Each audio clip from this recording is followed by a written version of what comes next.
आज का पहला न्यूज है आरसीबी को लेकर कि 2008 में आईपीएल शुरू हुआ था और तब से 2024 तक आरसीबी एक बार भी आईपीएल की फाइनल ट्रॉफी नहीं जीत पाई थी। लेकिन आईपीएल 2025 का फाइनल ट्रॉफी आरसीबी ने 3 जून को जीत लिया। यह जीत आरसीबी के लिए बहुत बड़ी उपलब्धि थी क्योंकि आरसीबी के लिए यह पहली जीत थी। इसी खुशी में 4 जून को बेंगलुरु के एम चिन्नास्वामी स्टेडियम में इस जीत का जश्न मनाने के लिए विक्ट्री परेड रखी गई थी। इस परेड में लोगों की भीड़ इतना बढ़ गया था कि वहां भगदड़ मच गया और इस भगदड़ में 11 लोगों की जान चली गई और 50 से ज्यादा लोग घायल हो गए थे। और अब भगदड़ के लगभग 3 महीने बाद आरसीबी अपने सोशल मीडिया में ये अनाउंसमेंट करते हैं कि विक्ट्री परेड में जान गंवाने वाले सभी 11 लोगों के परिवार को 25-25 लाख रुपए की आर्थिक मदद दी जाएगी। अब अगला न्यूज असम राज्य को लेकर कि असम सरकार ने फैसला किया कि असम में अब से अगर कोई भी व्यक्ति अपनी जमीन किसी अलग धर्म के व्यक्ति को बेचना चाहता है तो उसकी गहरी जांच होगी। इसका अर्थ ये हुआ कि अगर कोई मुस्लिम किसी हिंदू की जमीन खरीदना चाहता है या इसका उल्टा भी हो तो इसके पहले पूरी अच्छी तरह से जांचा परखा जाएगा। इस जांच में कई पहलुओं को देखा जाएगा, जैसे धोखाधड़ी की आशंका, पैसों की स्रोत,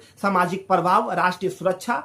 यह प्रक्रिया तभी लागू होगी जब खरीदार और बेचने वाले अलग अलग धर्मों के हो। अगर दोनों एक ही धर्म के हो तो ये जांच पड़ताल नहीं होगी।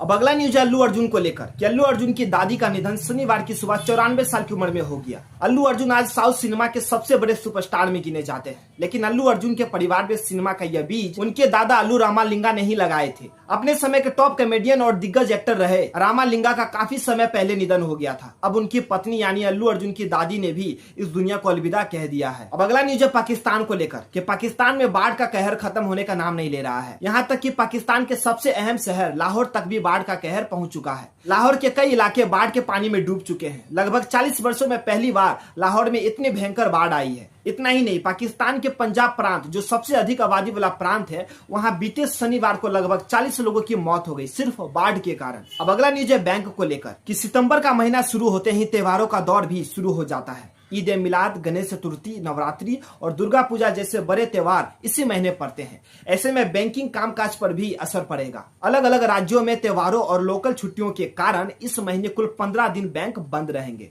इसमें 9 दिन त्योहारों और राज्यों की छुट्टियां होगी, जबकि बाकी दिन रविवार और दूसरे चौथे शनिवार की नियमित वीकली छुट्टियां रहेगी। तो दोस्तों, आज की न्यूज यहीं पर खत्म होती है।